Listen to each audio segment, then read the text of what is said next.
What's up everyone, it's Travis and welcome back to my channel. Just like my last video, I'm going to do a band inspired makeup look. This week it is The Cure, whom I love dearly, but I want to have a little bit of a difference with this one. Instead of just talking about random things, I'm going to talk about the band itself. Yeah, I think it probably serves as a little bit of education for people that want to get into the goth subculture and like goth bands and stuff like that, or even just bands in general.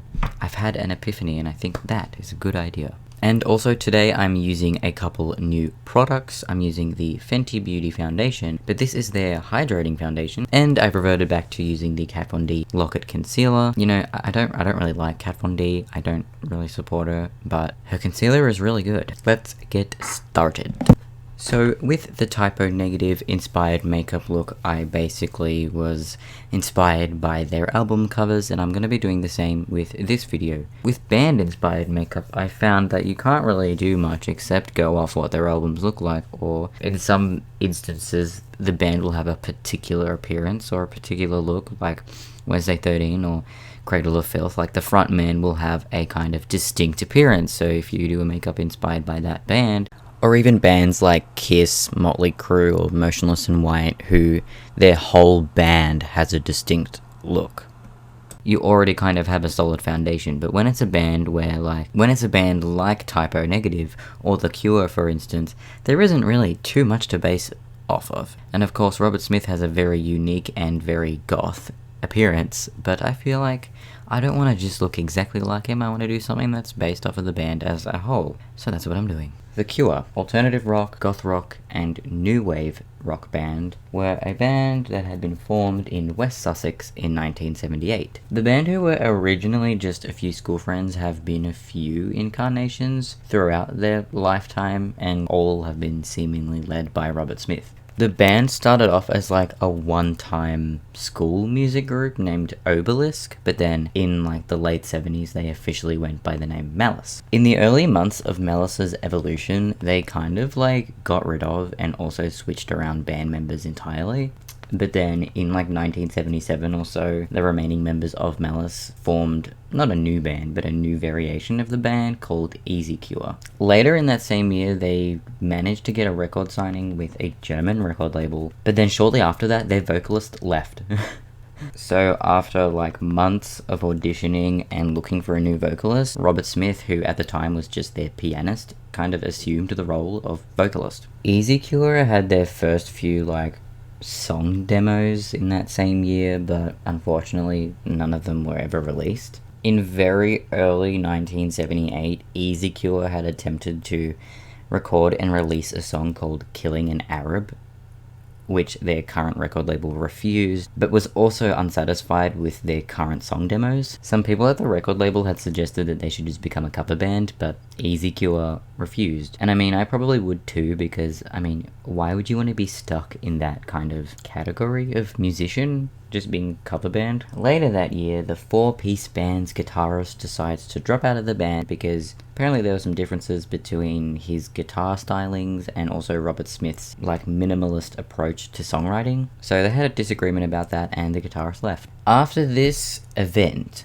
the three remaining members then started officially going by the name The Cure, which was suggested by Robert Smith. Later that same month, they did release demo tracks to about a dozen record labels, and eventually it was picked up by a scout for Polydor Records named Chris Parry, who did manage to catch wind of all this stuff, and he ended up signing them to his own label known as Fiction Records. The Cure had then officially released their debut single, Killing an Arab, but as you can probably tell, it kind of copped a lot of controversy, and it led the band to be accused of racism, but they did come out and say that the song was actually about a French novel for some reason. Now for this particular makeup look, I'm doing some normal eyebrows, simply because I'm basing it off the band as well as Robert Smith. I mean, he never did his eyebrows, so I'm not really going to be doing much to my eyebrow. The Cure then released their first debut album in 1979 called Three Imaginary Boys, but Robert Smith wasn't actually quite proud of this record, and he also didn't like how it turned out, because according to him, some people at the record label had a bit more creative control. The people at the record label say it's because The Cure were inexperienced.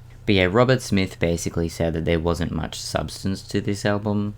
and he wasn't really happy with how it turned out. But later that year they released the single Boys Don't Cry, which kind of like shot them into quite the journey. They ended up being this supporting band for Susie and the Banshees at their Join Hands tour of England, which Robert Smith actually stepped in as guitarist for that band after their actual guitarist had quit. And basically stepping in as like acting guitarist for Susie and the Banshees kind of made Robert Smith realize what kind of music he was into, because being guitarist for the Banshees made him feel powerful, made him feel empowered, made him feel great. Their sort of goth rock appearance was only really around for the 80s. After that decade, they went back to their like synth pop kind of style. But yeah, the goth rock stuff that they're most known for was only around for like 8 years. They had released a song called A Forest, which was the first song of theirs to become a real hit single, even though it was almost a completely different style to their original music.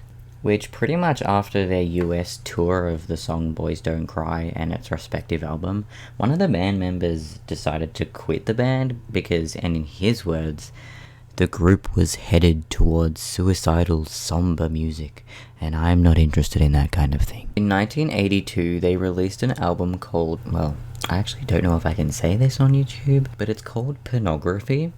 And this kind of solidified their position in the goth rock scene. But also at the same time, Robert Smith was kind of going through his own mental health problems. These issues were not related to the band at all, but the music on this album was kind of the brainchild of these inner feelings.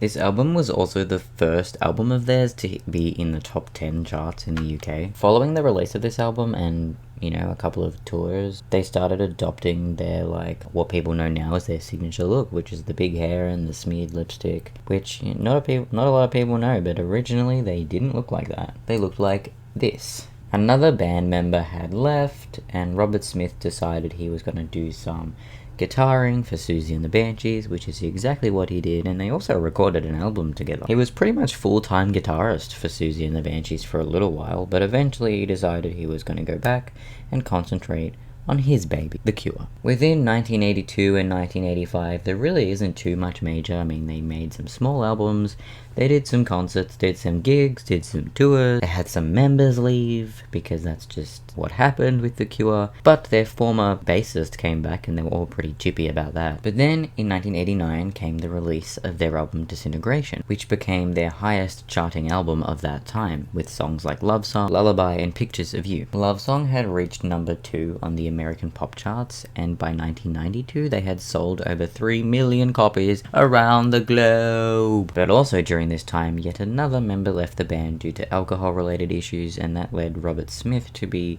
the only remaining original band member. Also in 1992, they released an album called Wish, which became number 1 in the UK and number 2 in the US because of their song Friday, I'm in Love. They had also been nominated for a Grammy for Best Alternative Music. In 1994, they released a song called Burn, which was specifically written for the soundtrack for the movie The Crow. But then in 1996, this was kind of where the peak of the band ended. I mean, there wasn't really much else going on. I mean, they did some small albums, and they wrote a song for the X-Files soundtrack. But then in 2003, they had signed with a new record label because the contract ended with the old one. And so they continued to make more music, and they also continued to frequently alternate between 4 members and 3 members. During the early 2000s and 2010s, they had produced a few albums which subsequently flopped, and they started attending and performing at music festivals. Then in 2019, they were inducted into the Rock and Roll Hall of Fame. Congratulations! And they had also announced that they were coming out with another album, and also that Robert Smith was working on a solo album. And apparently the pandemic had actually aided him in being musically productive, which I think is fantastic. But he's also been talking about a solo album since like 2001, so, you know, take your time. The Cure is and was one of the biggest influences in goth rock history and the goth subculture, regardless of their diverse sound. Although Robert Smith doesn't actually consider himself to be goth, nor does he consider The Cure to be a goth band.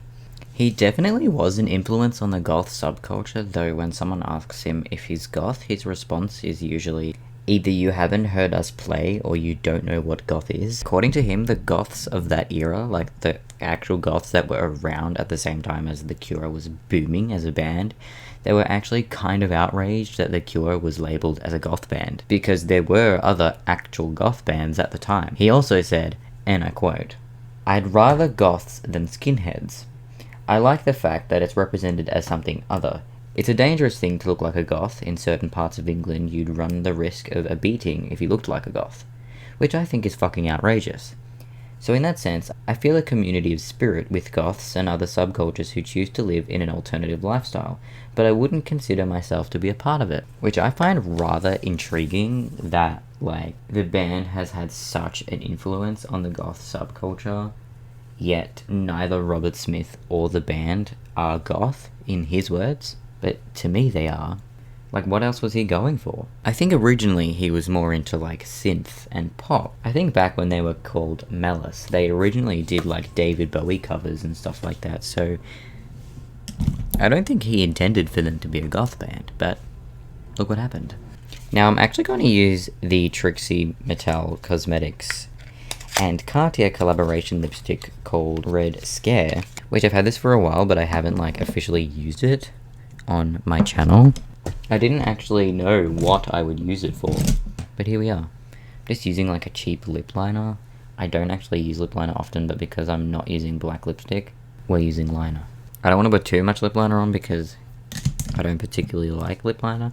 Anyway, this is what the color looks like. I chose red because, well, you know, even though I don't particularly like red lipstick, I do like this one. Also, the good thing about this lipstick, I will forever love this lipstick, not a sponsor, I wish it was. But this lipstick is a mattifying lipstick, and like, I've never used something like that before. They probably do exist already, but this lipstick dries, and it's like a lipstick. It's not like one of these, if you know what I mean. It's an actual bullet lipstick kind of thing, which I thought was super interesting. But anyway, I will be right back. I'm gonna do my hair in like a Robert Smith kind of style, and I'll be right back. Okay guys, this is the final look. I actually think I look pretty ridiculous, but yeah, I tried to tease my hair a little bit. I mean, my hair's already crazy as it is. It's almost borderline Robert Smithing, so I didn't really have to do that much to it.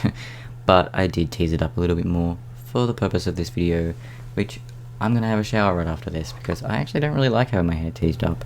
It's kind of uncomfortable. My hair is so thick, so it like becomes really heavy when it's got heaps of hairspray in it. I'm more of a flat hair goth than I am a big hair goth.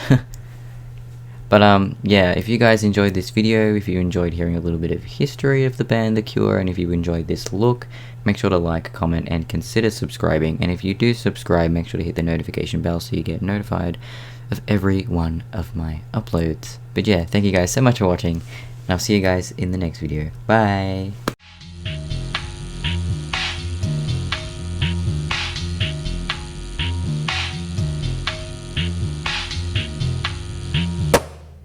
Friday, I'm in love.